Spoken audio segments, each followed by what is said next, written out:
Hey guys, మనం ఎప్పుడు చూసే క్రికెట్ మ్యాచెస్లో ఏదైనా ప్లేయర్కి ఇంజురీ అయినప్పుడు ఆ ప్లేయర్ జస్ట్ ఒక పెయిన్ కిల్లర్ స్ప్రే వాడి కొన్ని నిమిషాల్లో మళ్ళీ ఏ దెబ్బ తగిలినట్టు ఆడుతూ ఉంటాడు. దీని వెనకాల ఏం జరుగుతుందో చూద్దాం రండి.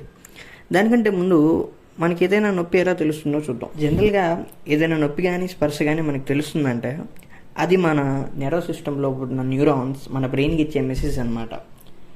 జనరల్గా ఒక న్యూరాన్కి ఇంకో న్యూరాన్కి మధ్య ఉండే కనెక్షన్ని మనం సైనాప్స్ అంటాం అనమాట. అయితే ఈ మెసేజెస్ అనేవి ఒక న్యూరాన్ నుంచి ఇంకో న్యూరాన్కి పాస్ అవుతూ బ్రెయిన్కి రీచ్ అవుతాయి అన్నమాట.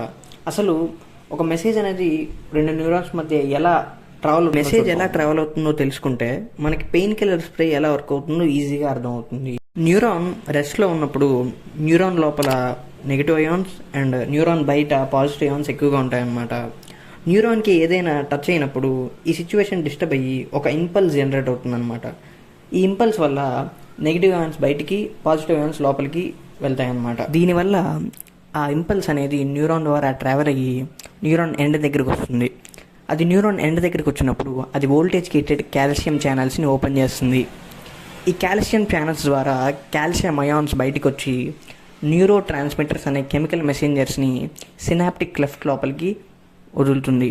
సినాప్టిక్ క్లెఫ్ట్ అంటే రెండు న్యూరాన్స్ మధ్యన ఉండే గ్యాప్ అన్నమాట. ఈ న్యూరో ట్రాన్స్మిటర్స్ ఇంకో న్యూరాన్ పైన ఉన్న రెసెప్టార్స్కి వెళ్ళి అతుక్కొని ఆ ఇంపల్స్ని ఇంకో న్యూరాన్ లోపలికి తీసుకెళ్తాయి అన్నమాట.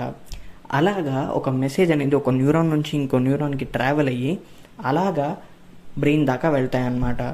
ఇక్కడ మనం ఇంపల్స్ని మెసేజ్ అని అర్థం చేసుకోవచ్చు. ఈ మెకానిజం ద్వారా మనం ఏదైనా టచ్ని కానీ ఏదైనా పెయిన్ని కానీ ఫీల్ అవుతాం అన్నమాట.